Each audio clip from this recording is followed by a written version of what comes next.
bang iba, yun ang dagat. Kabilang iba yun ng dagat. Ang kumanta niyan ay si Magtanggol Iraula. Naging kapitbahay namin yan doon. Nung i-record ko yan, sinabi niyan, tinanong niya ako kung marunong ako kumanta. Sabi ko, hindi ho, taga-College of Music lang ho ako. Ang akin nung kinukuha ay yung mga sinaunang kanta, hindi ho yun sa nag-aral. Tapos sabi niya ganun, ako may kakantahin para sa'yo. Iyan ang kinanta niya. Tapos, ewan ko, may pakinig-kinig pa yan ng mga boses niya, matanda niya pag kumakanta. At saka siya, yung marunong tumugtog ng trombone at saka bugle sa kanila magkakapatid. Ang tumutugtog ng gitara nun ay si Isagani Iraula, yung kapatid niya. Nabiyan ko. Aking dilim,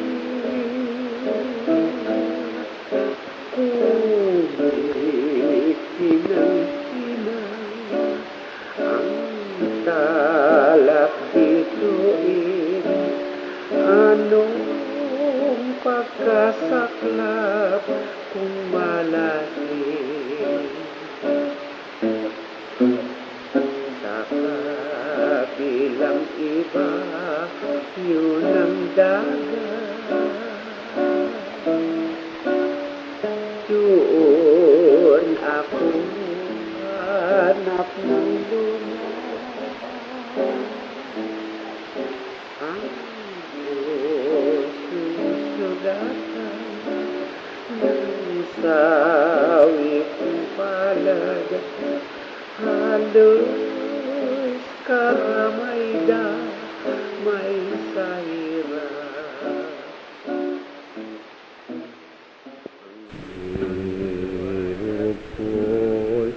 Huwag mong lulutan. Irog ko'y wag mong dulutan. Ang kumanta niyan ay si Isagani Iraula Sr. Ang hirap-hirap pakantahin ng matandang yan kasi laging lasing. At saka, wala, basta magkukuha lang siya ng gitara, hawakan niya ng gitara, tutugtugin. Hirap na hirap ako talagang pakantahin niya matandang yan. Nung minsan, sabi ko, kantahan mo naman ako kahit isa lang. Sabi niya, o sige, pero alam ko malagihay na siya noon eh.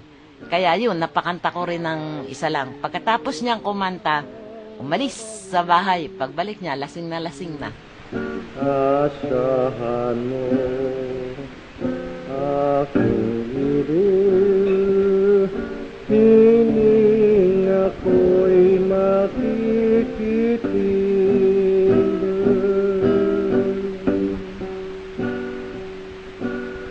Kung sakalit ako'y bangkay na, at hindi mo na makita,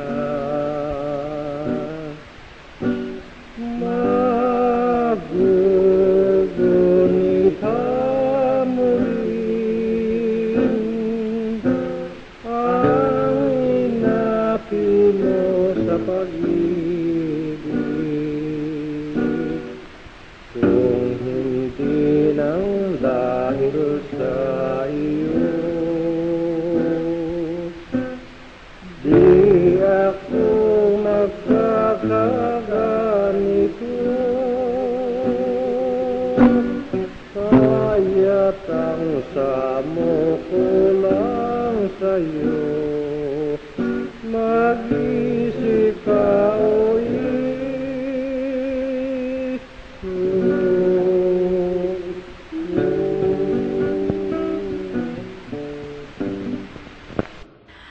Kaya madami itong mga kanta ng mga Iraula na ito kasi 1 week ako sa kanila. Every time na manggagaling ako sa field, halimbawa, nanggaling ako sa Nagbalayong, galing ako doon sa may papuntang Balong Anito, pinapakinggan, interesado yung matatanda na pakinggan. So, piniplay ko talaga sa kanila at nagpapacomment ako sa kanila. And, yun, pagka nakakatsyempo ako, kinukulit ko, pwede yung kumanta kayo ng isa. meron na akong ready na tape na doon ko pinagsama-sama yung kanila. Magmahal at langit, langit ang magmahal. Ibig-ibigin at galak ng buhay. Sa puso ko'y walang dusa't kalungkutan. At sarili ang ligaya habang buhay. Ikaw ba mayroon ng inibig? Sayang ka kung wala at wala kang langit. At kayo bang lahat naubod ng isip? At walang gili kahit sa panaginip. Nagkataon lang na doon ako napatira. Kasi gawa nung nanay nung kaibigan ko na principal sa Bukay, doon daw ako tumira. Sinabi lang niya sa akin, "Uy, mahihilig na sa music yung mga yon. May nagpapiano, may nagaganto." Sabi ko, well, fine. Pero nung sabihin sa akin, naggigitara, nagpipiano, at saka nagka-accordion, hindi ako interesado. Ako'y baka hindi masisante, hindi yan ang kailangan namin. Kaya lang natuwa ako doon kasi the whole family, one family, hindi ako nahihirapan. Siyempre, dagdag yun sa volume ng dadalhin mo pabalik. Sa malay ko, in the long run, pwedeng gamitin. Yun ang intention ko ng recording na yun. Not really as ito importanteng part ng research namin sa ethnomusicological survey. Kaya lang, since I grew up in the province, alam ko yung mga hara-harana, alam ko kung saan parte kinukuhan. So when I started writing down, it helped a lot na meron ako mga ganitong sample na nahiling ng magkumanta yung hinaharana, nagre-request na kumanta yung nangharana, nananawagan, namamaalam. It helped a lot kasi meron akong mga samples nung ganon. Kahit na pa yun ay galing sa iba't ibang probinsya ng Katagalugan, meron akong isang parang buong sequence ng how it is na mangharana in the early 1950s or 1940s kasi itong matatandang na-record ko, sabi nila 1950s, usong-uso pa sa kanila doon sa poblasyon mismo ang panghaharana. And sila mismo ay nanghaharana. Ay aking naririnig ang awit ng pusong sawi na ikaw ang iniibig. Kaya nga o piling ko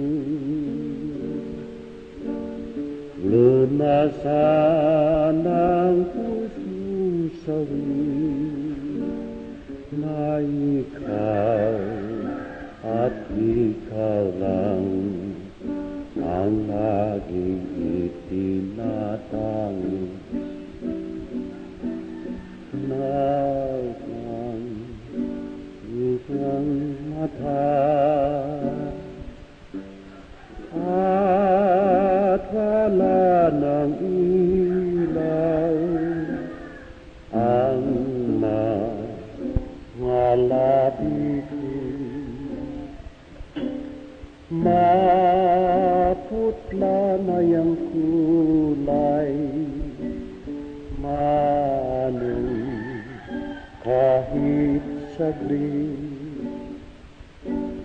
Lingatin mo lamang, babalik sa aking puso yang dugong pumahanaw sa paglingat mong bigay muli